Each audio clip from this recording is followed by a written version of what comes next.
पिछले लेक्चर में हमने मैथमेटिकली ये इक्वेशन लिखी, एक्सेलरेशन p की विद रिस्पेक्ट टू f, और हमने रिलेट करी m के थ्रू। और ये तीन टर्म्स तो हम समझ पाए, पहली तीन। एक्सेलरेशन पी एफ है, p की एक्सेलरेशन f में बैठ के, एक्सेलरेशन ए एफ है a की एक्सेलरेशन f में बैठ के, और एक्सेलरेशन पी एम है p की एक्सेलरेशन m में बैठ के। ये तीन तो ऐड होती हमें दिख रही हैं कि ये ए वेक्टर, ये बी वेक्टर, ये इधर दोनों को ऐड करना है तो सीधा इन दोनों को ही ऐड कर दो। बट ये फ्रेम एम घूम भी रहा है, उस घूमने से तीन एक्स्ट्रा टर्म्स इंट्रोड्यूस होती हैं। ये तीन टर्म्स को हम एक एक करके समझते हैं। ये तीन टर्म्स में एक टर्म हमारे पास थी ओमेगा क्रॉस आर।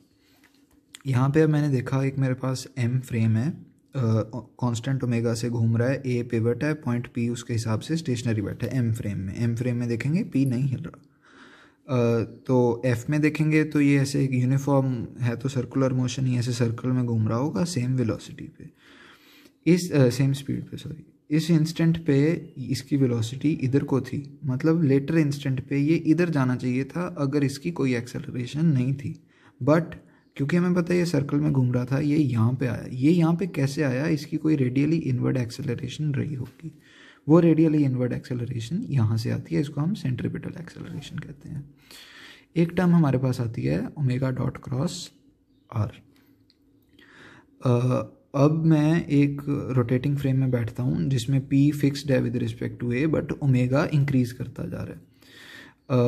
तो यहाँ पे अब मैं अगर जब फ्रेम एफ में इसी चीज़ को देखूँगा तो यहाँ पे ये यहाँ था, इसकी वेलोसिटी v थी, स्पीड v थी। यहाँ पे भी इसकी स्पीड v डैश थी, इंक्रीज़ हो गई थी। यहाँ पे ओमेगा इंक्रीज़ हो रहा था, r कॉमन है, ओमेगा r करके देखेंगे, इसकी स्पीड ज़्यादा हो गई थी। वो कैसे इंक्रीज़ हुई होगी? वो एक्सेलरेशन यहाँ से आई होगी ओमेगा के बढ़ने के रेट के कारण। और एक हमारे पास है कि अगर एक फ्रेम एम है वो ओमेगा से रोटेट कर रहा है और एक पॉइंट पी है वो रेडियली आउटवर्ड जा रहा है कांस्टेंट वेलोसिटी के साथ, मान लो। तो इनिशियल इंस्टेंट पे उसकी ओमेगा आर थी इधर को स्मॉल आर, और बाहर को वी, इधर ओमेगा कैपिटल आर और बाहर को वी।